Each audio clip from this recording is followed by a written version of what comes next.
Hola hermanos y amigos, Dios les bendiga en esta tarde. Voy a compartirles en esta tarde una enseñanza más de la palabra de Dios. Quiero hablarles en la palabra de Dios, en una enseñanza basada en el libro de Mateo. El libro de Mateo pues es uno de los 4 evangelios.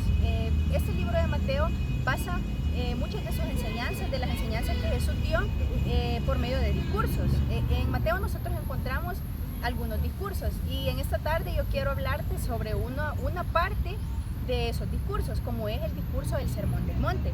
Creo que esa enseñanza es bastante conocida, ya hemos escuchado sobre la enseñanza del Sermón del Monte, pero yo quiero hablarte de una de las enseñanzas que Jesús dio en ese discurso, como es las bienaventuranzas. No sé si has escuchado esa enseñanza, pero hoy quiero compartírtela y vamos a tratar, vamos a procurar entender, ¿verdad?, qué es lo que el Señor Jesús estaba enseñando por medio de las bienaventuranzas. Esta enseñanza el Señor Jesús la dio arriba, en un monte, y eso quiere decir, si nosotros nos vamos al contexto o conocemos, ¿verdad?, la cultura de Israel, cuando un maestro israelita, un maestro de Israel enseñaba sobre la altura, sobre una montaña, entonces eso representaba que era eso, en efecto, un maestro. Entonces ahí se les conocía como rabinos. Entonces Jesús, él dio su enseñanza, esta enseñanza que dio en el Sermón del Monte, por eso se le conoce así, porque la dio arriba, ¿verdad?, en una montaña. Entonces ahí podemos ver que Jesús, con ese simple hecho, él nos está diciendo que él es el maestro de maestros. Algo interesante que saber o que decir respecto a esta enseñanza es que Jesús se las dio específicamente a sus discípulos. Dice que abajo había una multitud, pero él subió al monte con sus discípulos, y era porque es una enseñanza específicamente para aquellos que ya son parte del reino de Dios. Es decir, en las bienaventuranzas nosotros no vamos a encontrar el método o la forma de cómo llegar a Jesús o cómo ser un cristiano. No es eso lo que el Señor está enseñando, sino que Él está enseñando cómo debe ser el carácter de un cristiano. Eso es lo que el Señor les quería dar a entender, o les quería enseñar en esta ocasión a sus discípulos. Les quería enseñar cómo debe ser el carácter de un cristiano, de aquel que ya es parte del reino de Dios. Ahora, y alguien puede decir, ¿y cómo soy parte o cómo llego yo a ser parte del reino de Dios? Pues sabemos que para eso necesitamos recibir a Cristo en nuestro corazón. De esa manera nos convertimos en sus hijos, por lo tanto formamos parte del reino de Dios. Entonces los discípulos, como ellos ya eran seguidores de Jesús, ¿verdad?, porque el reino se había acercado gracias a que Jesús ya estaba en la tierra.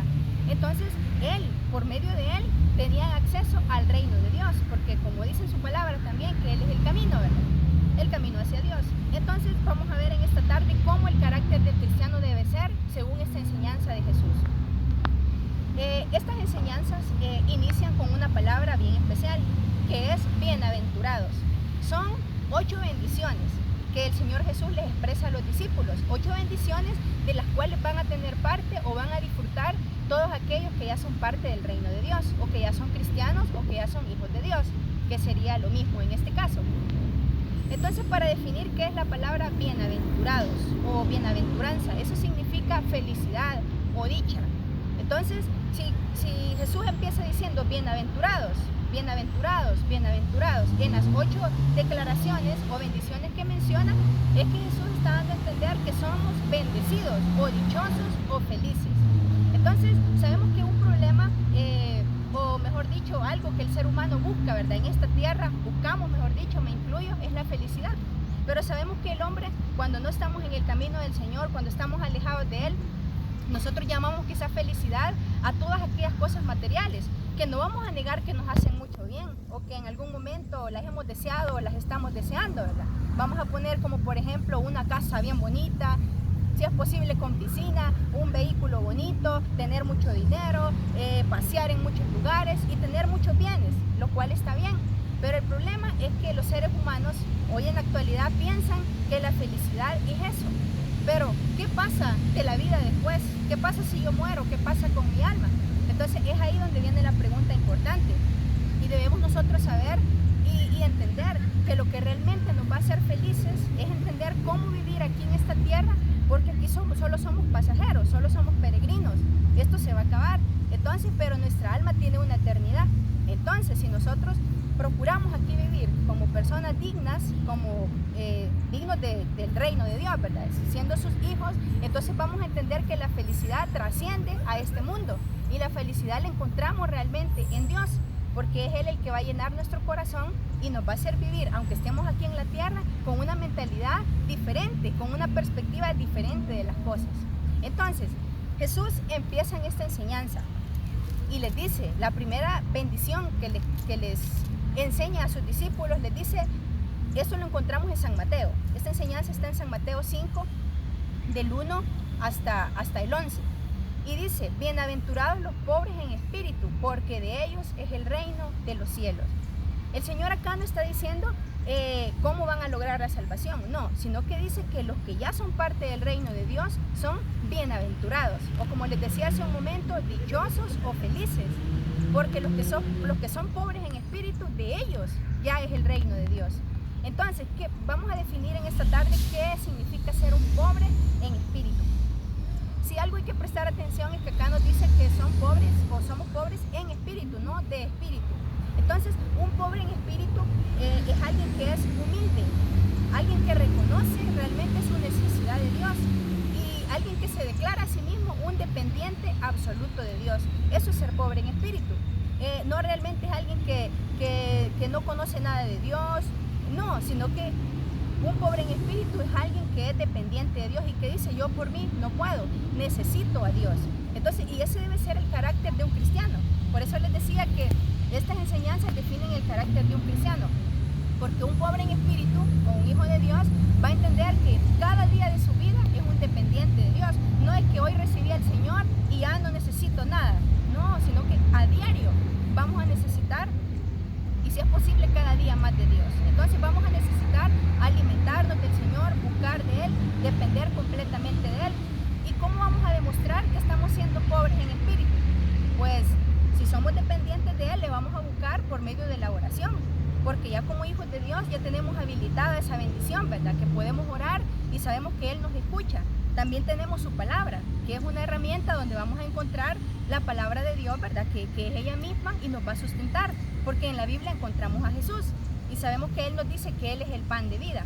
Entonces, de esa manera, nosotros vamos a lograr enriquecernos espiritualmente. Entonces, esa es la primera bendición que el Señor Jesús les enseña a sus discípulos. La segunda les dice, bienaventurados los que lloran, porque ellos recibirán consolación.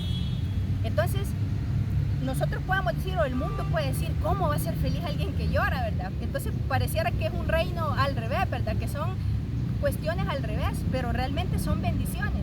¿Por qué? Nosotros como hijos de Dios, cuando lloramos, cuando estamos entristecidos, somos realmente bienaventurados o dichosos. Pues aquí lo dice el Señor, ¿verdad? Porque somos consolados. Cuando ya estamos nosotros en Cristo, hay alguien que viene a morar a nuestras vidas y es el Espíritu Santo. Así lo enseña su palabra, que Él es nuestro consolador. Entonces ahora contamos con Él, lo tenemos a Él y ya no lloramos desconsolados.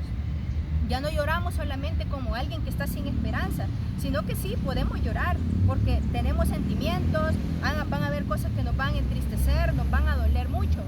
Vamos a sufrir enfermedades, cuestiones que nos van a hacer llorar. A lo mejor tú estés pasando alguna situación difícil, una situación que ahorita te tiene muy mal. Entonces, pero si eres hijo de Dios, debemos entender que somos dichosos aún por eso, porque hay alguien que aún nos consuela en esos momentos de dificultad. Y si nos consuela, eso nos hace sentir acogidos, nos hace sentir amados. Además, esta bienaventuranza o esta bendición está haciendo mucha referencia a cuando un hijo de Dios se entristece por el pecado. Eso es algo también que debe ser una dicha, porque cuando alguien anda sin el Señor, puede pecar, puede fallar, puede mentir tan deliberadamente, cometer este pecado, el otro, y no sentir nada en su corazón. Pero como hijos de Dios, cuando fallamos, nosotros ya no nos sentimos alegres, no nos sentimos dichosos, sino que nos sentimos mal, nos sentimos redarguidos, porque ya tenemos al Espíritu Santo en nuestra vida. Entonces, por esa misma razón, somos bienaventurados, porque hay alguien que nos va a consolar en esos momentos. Es decir, sí, vamos a llorar, ¿verdad? Por esas dificultades muchas veces, pero el Señor va a estar ahí. Entonces, esa era la segunda enseñanza. La tercera dice, bienaventurados los mansos, porque ellos recibirán la tierra por heredad. A veces el mundo, ¿verdad?, piensa que una persona mansa, porque quizás es el concepto que en la sociedad se tiene, ¿verdad? Es alguien que quizás no habla, o que es bien tímido, bien callado, o que a todo debe responder sí.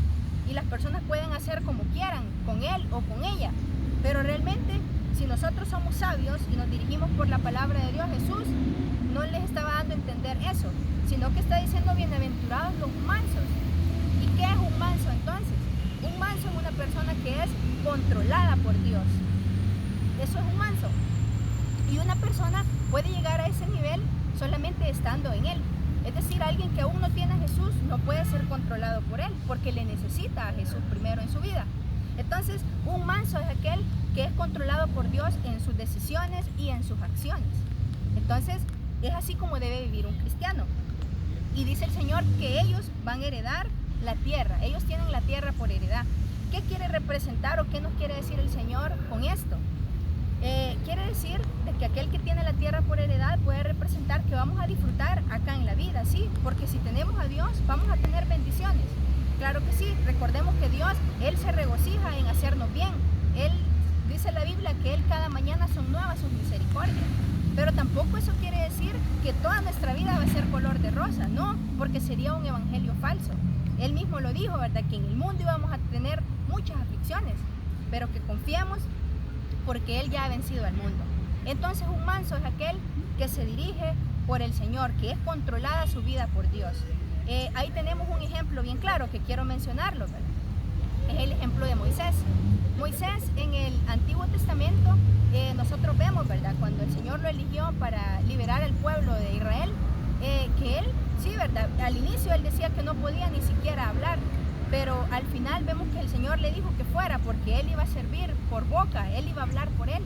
Entonces vemos a un Moisés ahí quizás un poco tímido, podríamos decir, un poco inseguro, pero después vemos nosotros a un Moisés totalmente controlado por Dios. Cuando el Señor le dice qué era lo que iba a decir a Faraón, Moisés no dudaba y él le decía los juicios a Faraón claramente. Entonces podemos pensar que eso no es ser manso, pero claro que sí, eso es ser manso porque en ese momento esa era la voluntad de Dios. Entonces un manso es aquel que es controlado por Dios.